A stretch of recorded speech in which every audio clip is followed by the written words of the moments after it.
where they were, and what they were doing when our democracy came under assault. Dates that occupy not only a place on our calendars, but a place in our collective memory. December 7th, 1941, September 11th, 2001, and January 6th, 2021. On that day, I was not only Vice President-elect, I was also a United States Senator. And I was here at the Capitol that morning at a classified hearing with fellow members of the Senate Intelligence Committee. Hours later, the gates of the Capitol were breached.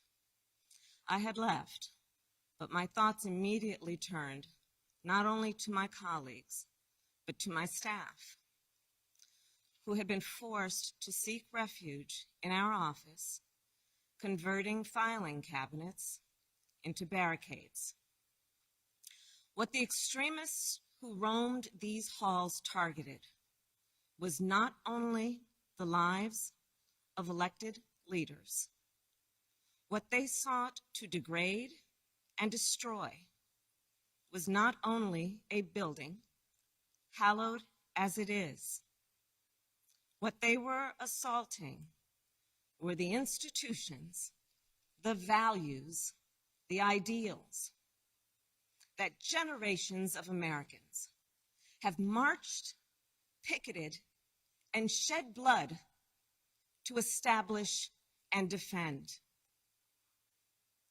On January 6th, we all saw what our nation would look like if the forces who seek to dismantle our democracy are successful.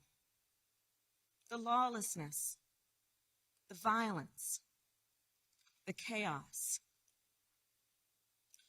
What was at stake then and now is the right to have our future decided the way the Constitution prescribes it, by we, the people, all the people.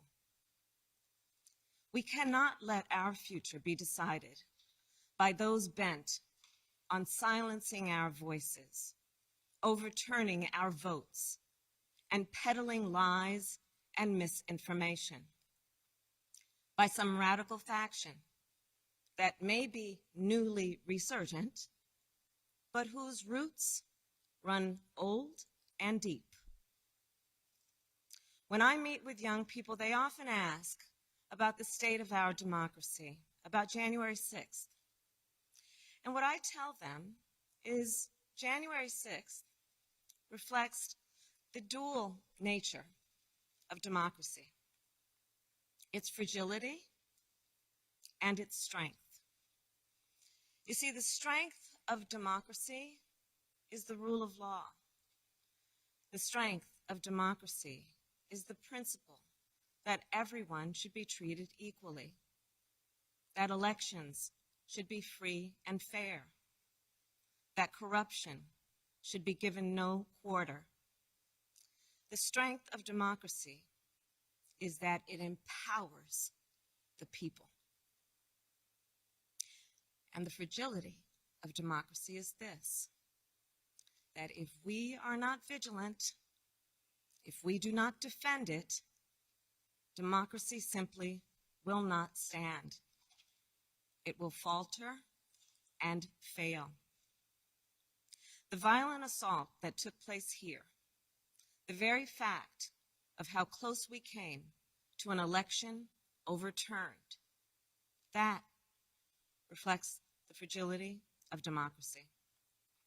Yet, the resolve I saw in our elected leaders when I returned to the Senate chamber that night, their resolve not to yield, but to certify the election, their loyalty not to party or person, but to the Constitution of the United States, that reflects its strength. And so, of course, does the heroism of the Capitol Police, the the DC Metropolitan Police Department, the National Guard, and other law enforcement officers who answered the call that day, including those who later succumbed to wounds, both visible and invisible. Our thoughts are with all of the families who have lost a loved one. You know, I wonder, how will January 6th come to be remembered in the years ahead? Will it be remembered as a moment that accelerated the unraveling of the oldest, greatest democracy in the world? Or a moment when we decided to secure and strengthen our democracy for generations to come? The American spirit is being tested. The answer to whether we will meet that test resides where it always has resided in our country, with you, the people. And the work ahead will not be easy. Here in this very building, a decision will be made about whether we uphold the right to vote and ensure free and fair elections. Let's be clear, we must pass the voting rights bills that are now before the Senate. And the American people must also do something more. We cannot sit on the sidelines. We must unite in defense of our democracy in order to form a more perfect union, establish justice, ensure domestic tranquility, provide for the common defense, promote the general welfare, and secure the blessings of liberty to ourselves and to our prosperity and posterity. That is the preamble of the Constitution that President Biden and I swore an oath to uphold and defend. And that is the enduring promise of the United States of America. My fellow Americans, it is my honor to introduce a public servant with the character and fortitude to meet this moment, a leader whose life's work has been moving our nation toward that more perfect union, President Joe Biden.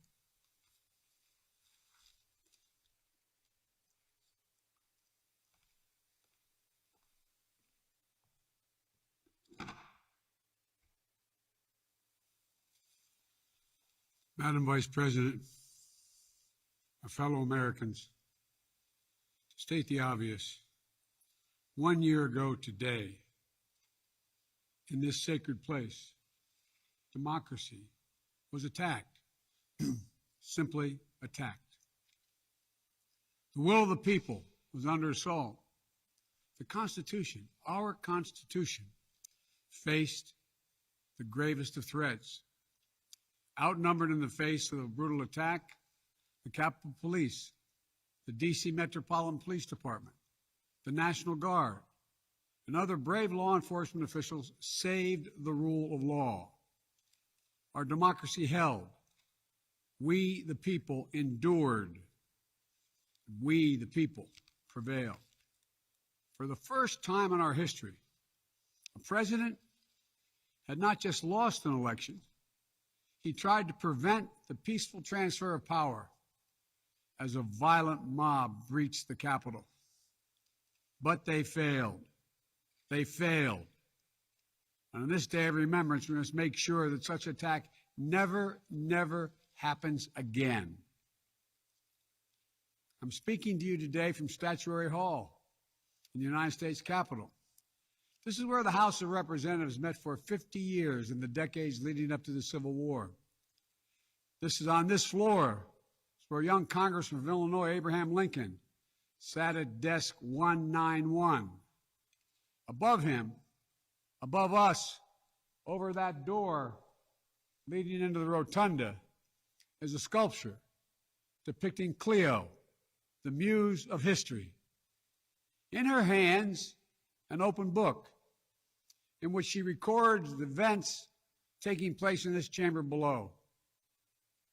Cleo stood watch over this hall 1 year ago today, as she has for more than 200 years. She recorded what took place, the real history, the real facts, the real truth, the facts and the truth that Vice President Harris just shared, and that you and I and the whole world saw with our own eyes. The Bible tells us that we shall know the truth, and the truth shall make us free. We shall know the truth. Well, here is the God's truth about January 6, 2021. Close your eyes. Go back to that day. What do you see? Rioters rampaging, waving for the first time inside this Capitol Confederate flag that symbolized the cause to destroy America, to rip us apart. Even during the Civil War, that never, ever happened. But it happened here in 2021. What else do you see? A mob breaking windows, kicking in doors, breaching the Capitol, American flags on poles being used as weapons, as spears, fire extinguishers being thrown at the heads of police officers. A crowd that professes their love for law enforcement assaulted those police officers, dragged them, sprayed them, stomped on them. Over 140 police officers were injured. We all heard the police officers who were there that day testify to what happened. One officer called it, quote, a medieval battle, and that he was more afraid that day than he was fighting the war in Iraq. They've repeatedly asked since that day, how dare anyone diminish, belittle, or deny the hell they were put through? We saw with our own eyes. Rioters menaced these halls, threatening the life of the Speaker of the House, literally erecting gallows to hang the Vice President of the United States of America. What did we not see? We didn't see a former president who had just rallied the mob to attack, sitting in the private dining room off the Oval Office in the White House, watching it all on television and doing nothing for hours as police were assaulted, lives at risk, the nation's capital under siege.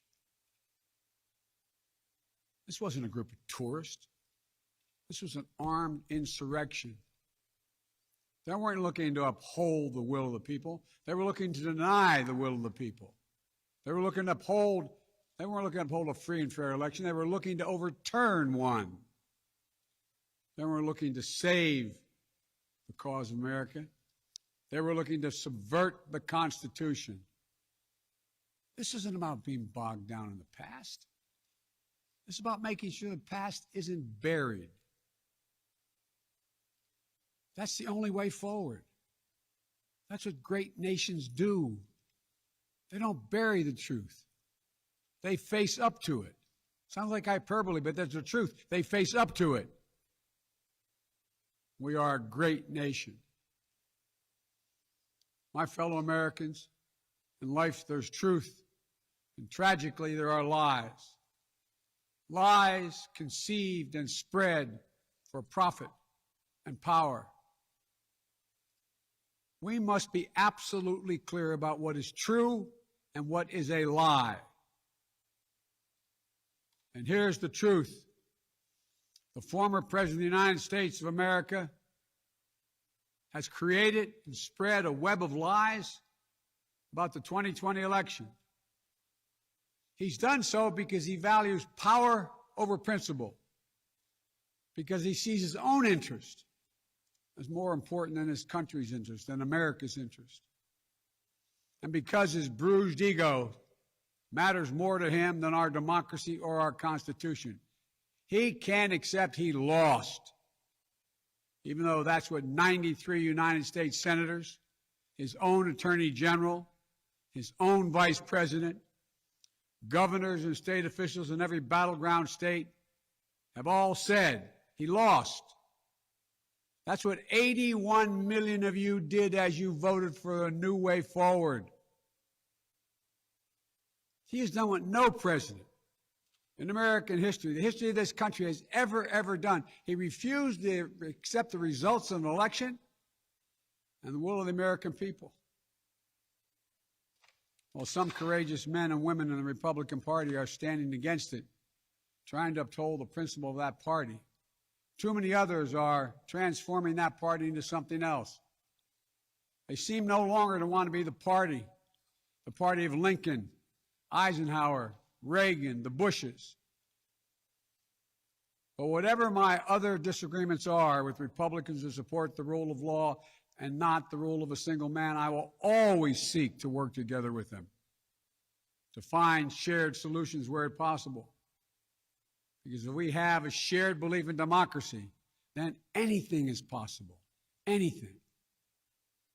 And so at this moment, we must decide, what kind of nation are we going to be? Are we going to be a nation that accepts political violence as a norm?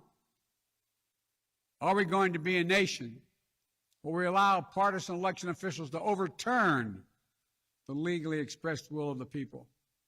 Are we going to be a nation that lives not by the light of the truth, but in the shadow of lies? We cannot allow ourselves to be that kind of nation. The way forward is to recognize the truth and to live by it. The big lie being told by the former president and many Republicans who fear his wrath is that the insurrection in this country actually took place on Election Day, November 3rd, 2020. Think about that. Is that what you thought? Is that what you thought when you voted that day? Taking part in an insurrection? Is that what you thought you were doing? Or did you think you were carrying out your highest duty as a citizen and voting? The former president's supporters are trying to rewrite history.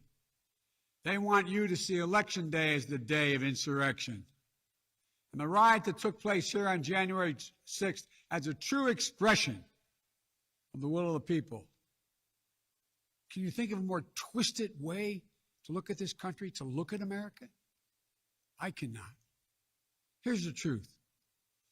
The election of 2020 was the greatest demonstration of democracy in the history of this country. More of you voted in that election than have ever voted in all of American history. Over 150 million Americans went to the polls and voted that day. In a pandemic, some at great risk to their lives. They should be applauded, not attacked.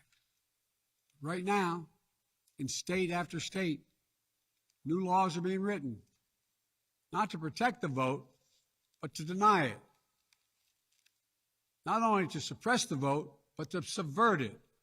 Not to strengthen or protect our democracy, but because the former president lost, instead of looking at the election results from 2020 and saying they need new ideas or better ideas to win more votes, the former president and his supporters have decided the only way for them to win is to suppress your vote and subvert our elections. It's wrong. It's undemocratic. And frankly, it's un-American. The second big lie being told by the former president and his supporters is that the results of the election of 2020 can't be trusted. The truth is that no election in American history has been more closely scrutinized or more carefully counted. Every legal challenge questioning the results in every court in this country that could have been made was made and was rejected.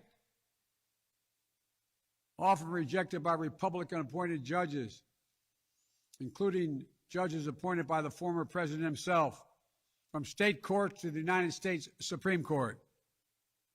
Recounts were undertaken in state after state.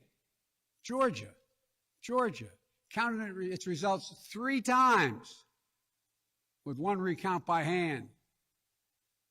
Phony partisan audits were undertaken long after the election in several states. None changed the results. And in some of them, the irony is the margin of victory actually grew slightly. So let's speak plainly about what happened in 2020. Even before the first ballot was cast, the former president was preemptively sowing doubt about the election results. He built his lie over months. It wasn't based on any facts. He was just looking for an excuse, a pretext, to cover for the truth. He's not just a former president. He's a defeated former president. Defeated by a margin of over 7 million of your votes in a full and free and fair election. There is simply zero proof the election results were inaccurate. In fact, in every venue where evidence had to be produced, an oath to tell the truth had to be taken, the former president failed to make his case. Just think about this. The former president and his supporters have never been able to explain how they accept as accurate the other election results that took place on November 3rd. The elections for governor, United States Senate, House of Representatives. Elections which they closed the gap in the House. They challenged none of that. The president's name was first. Then we went down the line. Governors, senators, House of Representatives. Somehow those results are accurate on the same ballot. But the presidential race was flawed. And on the same ballot, the same day, cast by the same voters, the only difference, the former president didn't lose those races. He just lost the one that was his own. Finally, the third big lie being told by a former president and his supporters is that the mob who sought to impose their will through violence are the nation's true patriots.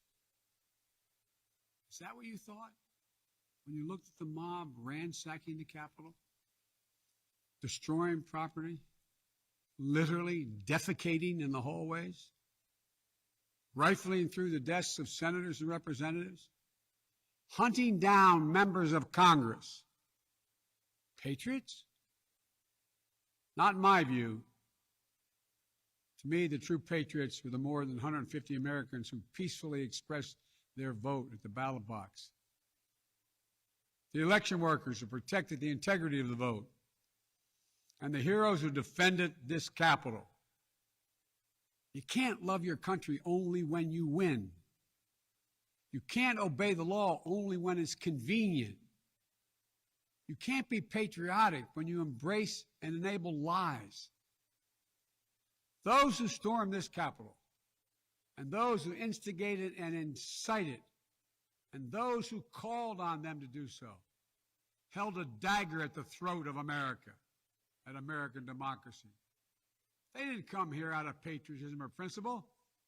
They came here in rage, not in service of America, but rather in service of one man.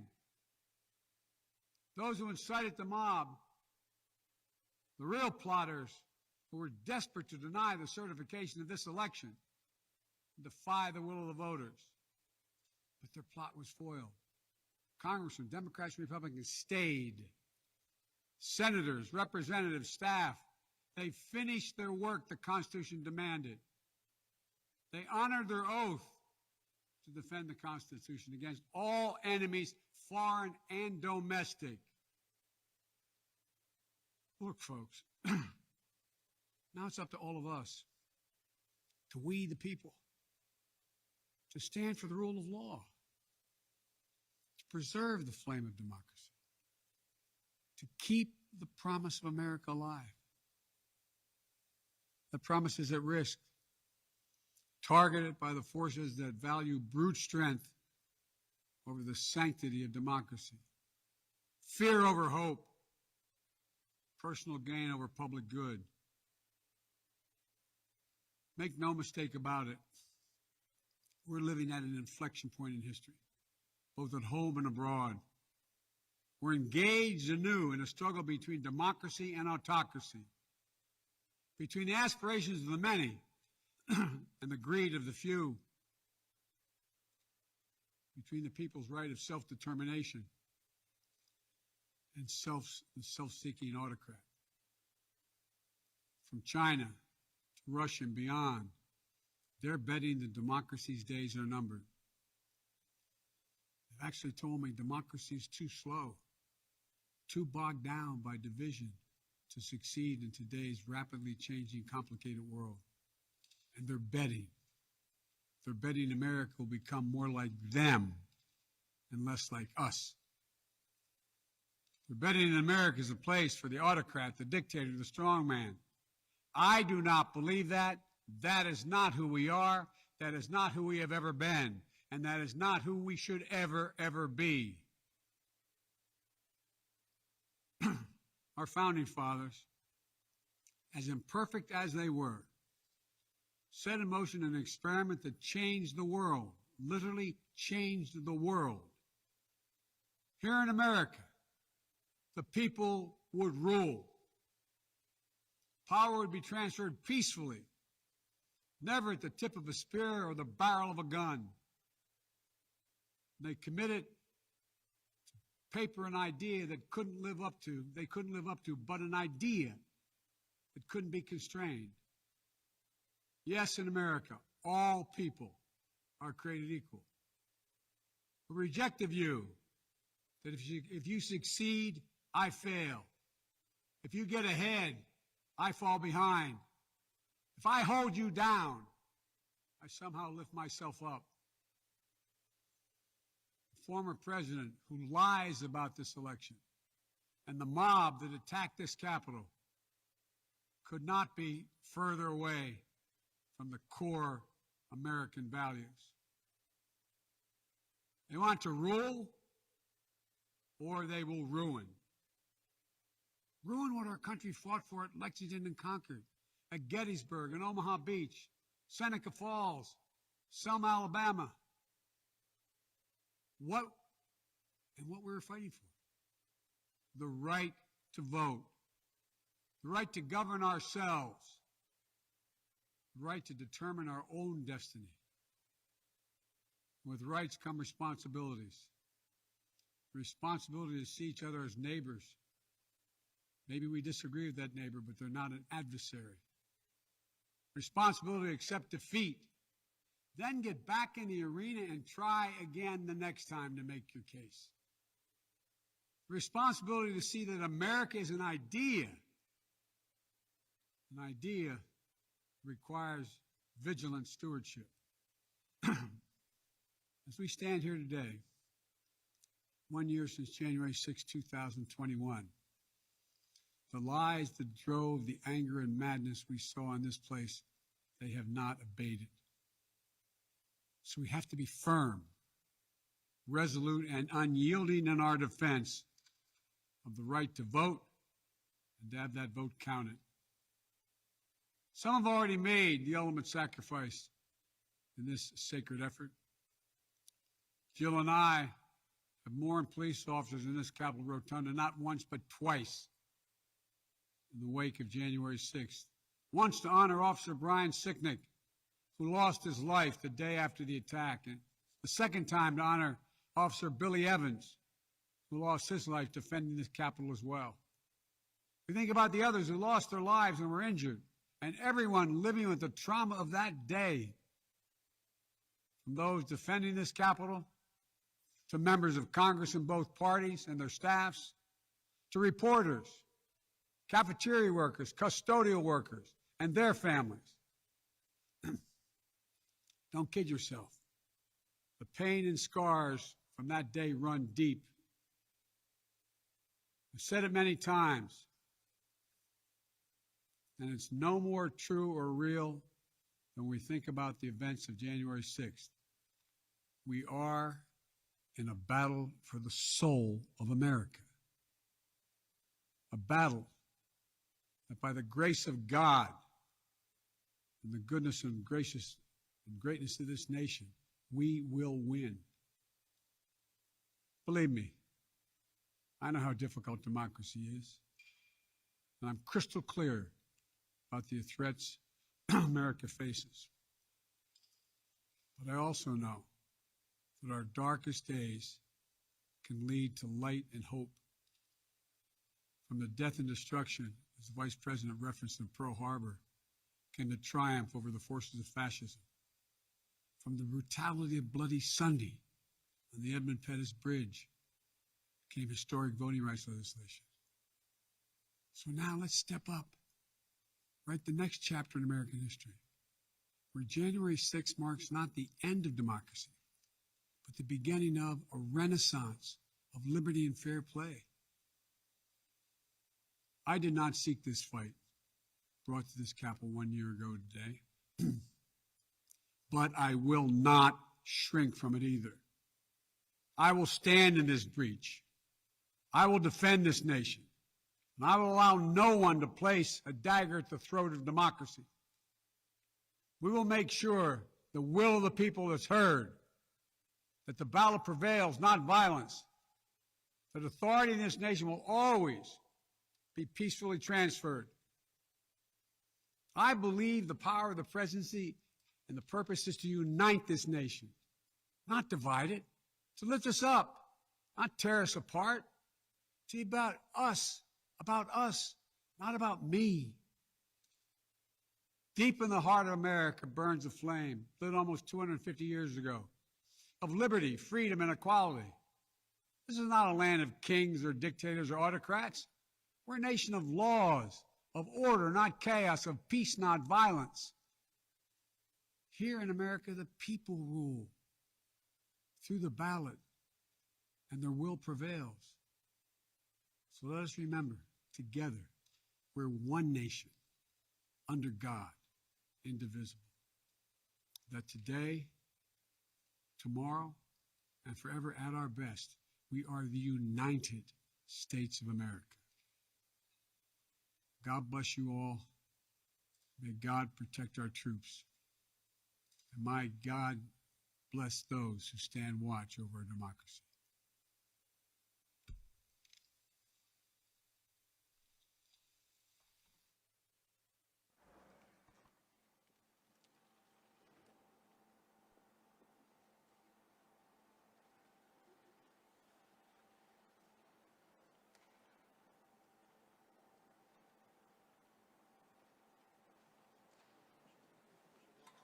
All right, pull.